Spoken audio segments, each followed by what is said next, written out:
Eh bien, il se trouve que, alors que je finissais ma formation de sophrologue, j'ai perdu mon chien, qui s'appelait Buck. Et les séances de sophrologie que je propose portent le nom des Amis de Buck, en hommage à mon chien. Et c'était un labrador qui avait 16 ans et demi, que j'avais trouvé à l'âge de 4 ans, qui errait sur la voie publique.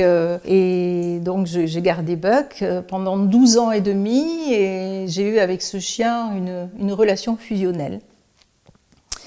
Et à ce moment-là, lorsque Buck, qui était donc très âgé, a fait un AVC, eh bien j'ai été obligée de me tourner vers l'euthanasie. Et ça a été vraiment un moment très douloureux et les semaines qui ont suivi ont été... j'ai été submergée par le chagrin.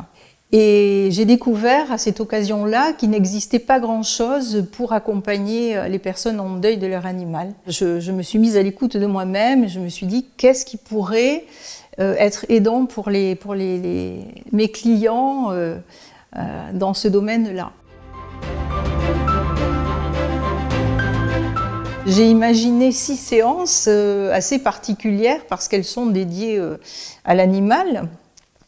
Les personnes qui viennent me voir, soit ont perdu leur animal récemment, soit quelques mois avant et n'arrivent pas à se sortir de ce labyrinthe émotionnel dans lequel elles se trouvent. Soit j'ai certaines personnes aussi dont l'animal est en fin de vie, et donc je les accompagne avec ces séances. Alors quand l'animal est encore en vie, on l'inclut aux séances de manière physique, et il est inclus de manière symbolique par le biais de la visualisation, donc pendant le temps que nous passons, le client et moi-même ensemble, j'adapte les séances aux personnes. Voilà. Et à l'évolution des personnes au fil des 6 séances. Et l'adaptation, c'est un principe cardinal de la sophrologie. Lors de la première séance, alors, les personnes expriment leur chagrin en pleurant beaucoup, ce qui est normal. Et les larmes sont aussi salvatrices, elles permettent aussi, outre l'expression du chagrin, physiologiquement d'aller mieux. Mais il y a une certaine pâleur du teint, il y a une manière d'être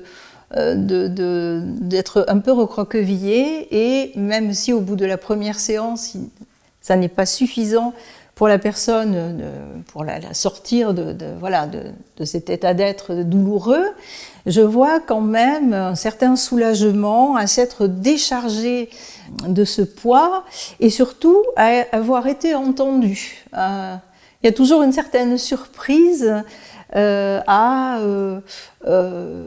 constater que chez la personne qui les écoute, leur douleur est considérée comme authentique et légitime à être entendue et accompagnée.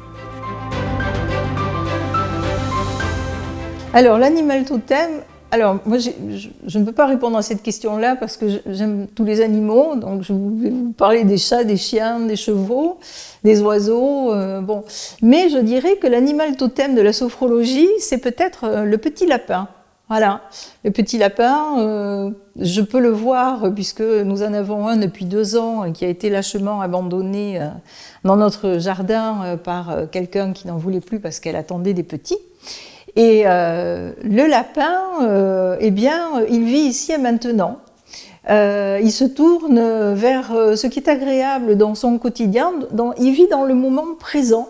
Et il suffit de voir un petit lapin déguster un brin de foin, les yeux fermés, la tête en l'air pour voir à quel point il est tout à son affaire de déguster en pensée et physiquement ce petit brin de foin. Et donc je crois que le petit lapin peut bien être associé à la sophro. Ouais.